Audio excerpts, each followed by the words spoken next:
The Grip by The Plenteous Life. Creating agreements that work. Welcome back to The Grip. I'm Becky Henderson, founder and principal coach of The Plenteous Life. At both work and home, it is very common to have complaints and frustrations in relationships. What's not so common, however, is understanding that the reason most complaints and frustrations exist in the first place is because effective agreements don't. When effective agreements are missing in relationships, complaints and frustrations flourish. So, to remedy complaints and frustrations in your everyday relationships, you must create what's missing: effective agreements. Today, we're showing you a simple format for creating agreements that work through 3 steps. At the end of this issue, we will integrate these 3 steps into a natural conversation so you can see how creating agreements gets put into action in a practical example. Agreements are just as useful at home as at work, and once you get a sense for how to put effective agreements together, you'll want to make agreements in every relationship that matters to you. Let's dive in. Creating agreements that work. 3 steps. Step 1, the specific request. The first step for creating agreements that work is to make a specific request. Requests move life forward because they create the possibility for new or different outcomes. Unfortunately, making specific requests has become a rare skill. Whether you think requests are unnecessary or that you shouldn't have to ask, notice how unworkable your relationships become when you don't make them. Failing to make specific requests is the breeding ground from which complaints and frustrations initially emerge. A specific request will state that you'd like to make an agreement with another person and will identify what you would like for them to start doing, stop doing, or to do differently. The request could also focus on what you will start doing, stop doing, or will do differently. Consider these additional details and include them in your request when relevant. By whom and to whom? By when? What's the date? What's the time? How much? In what format? In what state of completion or thoroughness? Here's an example of the type of vague and relative language that is often employed around the office. Quote, weekly reports are due Thursdays, end quote. Ambiguous language like this fails to identify important details that matter to the results. Compare that to what's possible with a specific request. Quote, I'd like to make an agreement with you regarding the weekly report. I'd like you to have it completed and emailed to me by 3 p.m. every Thursday. End quote. The language here is clear and concrete. It reduces misunderstanding and increases performance. You'll see a lot more of this concrete language in our final example later on. This principle of being specific applies not only to your request, but also to whatever terms of the agreement you establish in Step 2, collaboration. Step 2, the collaboration. The second step for creating agreements that work is to co-create them. This is where the other party responds to your request with some form of yes, no, maybe, or that depends. This is a natural conversation to intentionally tailor an experience that works for both the requester and the requestee. I cannot stress this enough. People want to fulfill on the agreements that they have freely chosen to make. So it is to your benefit as the requester to create an agreement where the requestee takes ownership of its fulfillment as a co-creator. Once you have made your request, there are several questions you can then use in this step of collaboration to co-create and fine-tune the agreement you're proposing. You can use questions such as, how does that work for you? What would work instead? What do you need from me in order to get it done? Is there anything that would keep you from fulfilling this agreement? That's an important one. What questions do you have about your part or my part? What's your understanding of what we're agreeing to? What did you hear me ask of you? Are we agreed? As much as possible, make your requests and collaboration on the details in real-time conversations, face-to-face or voice-to-voice. All in, most everyday agreements can be established in 2 to 5 minutes, and with practice, under a minute for most agreements. This capability to collaborate on agreements is a defining characteristic of highly effective leaders. It distinguishes between leaders that truly delegate responsibility from those that merely dump and offload tasks. Finally, step 3, the contingency agreements. This third and final step for creating agreements that work is the key differentiator between an impotent agreement and a powerful one. Make contingency agreements regarding the agreement. What will happen in the face of unforeseeable events that impact the agreement? How will you handle unexpected delays? What will happen if one of you doesn't honor the agreement? By deciding and agreeing upfront as to how these situations will be handled, you exponentially increase the probability of achieving your desired outcomes. Use the following questions and statements as a guide for establishing contingency agreements. I'd like to make an agreement that if something unforeseeable gets in your way, you will contact me directly, face to face or by phone call, not by email, not by text, as soon as you become aware of it so that we can work through it together or make other arrangements. Does that work for you? If I do not hold up my end of the agreement, what do you need from me materially to make up for it? If you do not hold up your end of the agreement, what will you do materially to make up for it? Or you can also use some statements.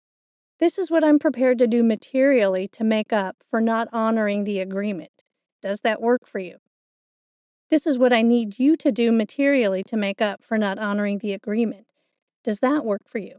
One of the contingency agreements that I make with every coaching client is that if they cancel an appointment with less than 24 hours notice, except for medical emergency, they lose that session and it's prepaid. And if I cancel with less than 24 hours notice, except for medical emergency, we reschedule the missed session as soon as possible, and I give them an additional session at no charge. Late cancellations almost never happen, and on the very rare occasion that one does, there is no weeping and gnashing of teeth. There is no surprise in what happens next. We each know the cost of a late cancellation and have already committed to paying it in order to keep our agreement with one another. It works really well.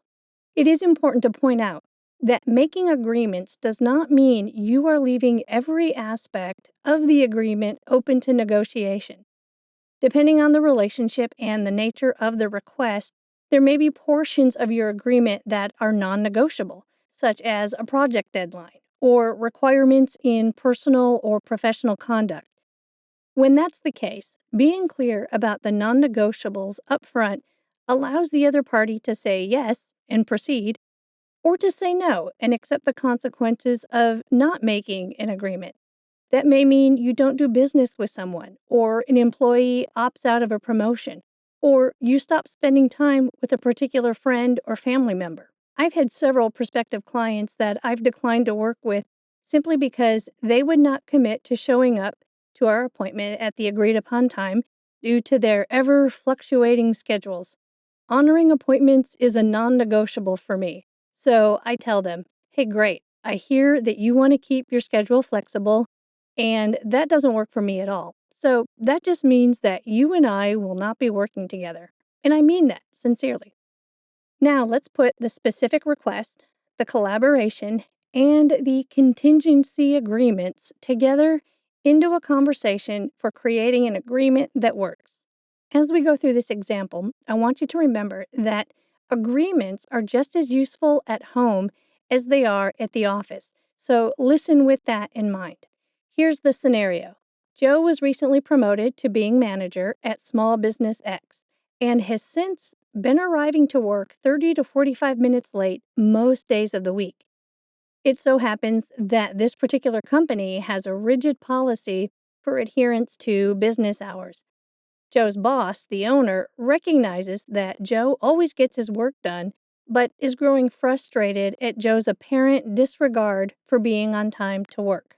So step 1, the specific request. Employer: Joe, I'd like to make an agreement with you regarding the time you show up at the office. You've been here for 2 years, and you know that we require everyone, including you as a manager and me as the owner, to be in the office by 9 a.m. for the opening of business. My request is that you be here Monday through Friday by 9 a.m. Now, step 2, the collaboration. Employer, how does that work for you? Joe, I'd like to guarantee that I'll be here by 9 a.m. every day, and I'm running into an issue. I'm having a hard time managing our staff and responding to all the email I'm responsible for. Once I get to work, my time is consumed with staff nonstop. So I started working on email at home in the morning before I come in. I don't mind starting early, but the work often bleeds over into my commute time in order to finish. I assumed my late arrival wasn't a big deal since you could see from my emails that I was actually working. Employer, okay, I see the conflict. I appreciate your commitment to handling both your email communication and supporting your team, and I'd like to make an adjustment here. I'd like you to do your work at the office rather than work at home. So, what needs to change here at the office in order for you to both arrive by 9 a.m. and have the bandwidth to handle your email? Joe, I see a couple of options. One, I could arrive early by 8 a.m. to answer email before my staff arrive. Or two, I could block off a do not disturb time on my schedule and keep my door closed to interruptions. Employer, both of those work great for me. Do you want to do one or the other or both? Joe, let's start with me arriving by 8 a.m. every day. I may utilize do not disturb later on, and I'll be sure to update you if or when I do. Employer, now is there anything that might get in the way of you being here by 8 a.m. every day? Is there anything you need from me to help you follow through on your end? Joe, well, when you send me emails early in the morning marked urgent, I feel compelled to get on them immediately while I'm still home. What am I to do with those? Employer, let me clarify a bit more. I want you to refrain from even logging into your email while at home. Wait until you get to the office.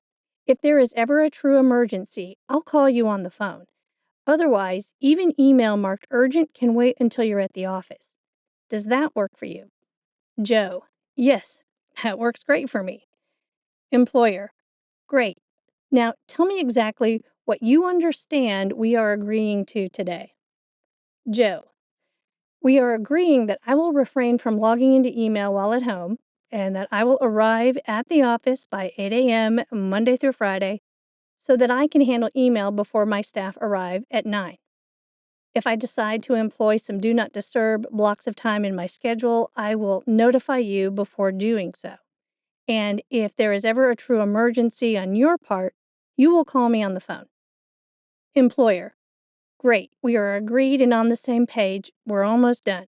Now, step 3, the contingency agreements.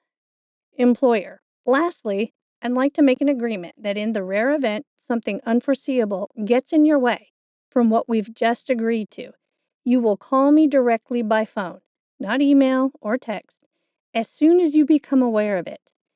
If I don't answer, leave a voicemail. And by rare event, I mean this won't happen more than once or twice a year. If you do not call, or if these events happen more than twice a year, I will see that as an indication that this management position is not the right fit for you, and we'll look at other options for your employment here, which may or may not continue. Does that work for you? And what questions does that bring up for you? Joe, yes, that works. I will call you by phone and leave a voicemail if you don't answer, if and when an unforeseen obstacle prevents me from being at the office by 8 a.m. And if I'm being responsible, this scenario should not happen more than twice a year. If I don't hold up my end of this agreement, I will be removed from my management position, and there is no guarantee that you'll offer me another position. Did I get that right? Employer, yes, you've got it right. We have an agreement. A final note here on agreements. One thing that will make or break any agreement is the integrity of the participants to honor the agreement. Without integrity, agreements don't work. As you practice creating agreements and become more skilled at it, you will begin to see patterns and characteristics of people that do and don't live from a commitment to integrity. It will help you identify agreement keepers and agreement breakers. Pay attention to this. Repeatedly making agreements with agreement breakers is disastrous. Find the agreement keepers in your life and build great things with them. If you have not yet done so, you can still get a copy of Steve Chandler's original audio teaching on expectation versus agreement by subscribing to The Grip through the link in the show notes. This is our gift to members of the Plenteous Life community, so be sure to sign up today and we'll send it to you. This has been Becky Henderson for The Grip. Thank you for being with us today. We are so glad you're here. From all of us at The Plenteous Life, may you prosper in every way.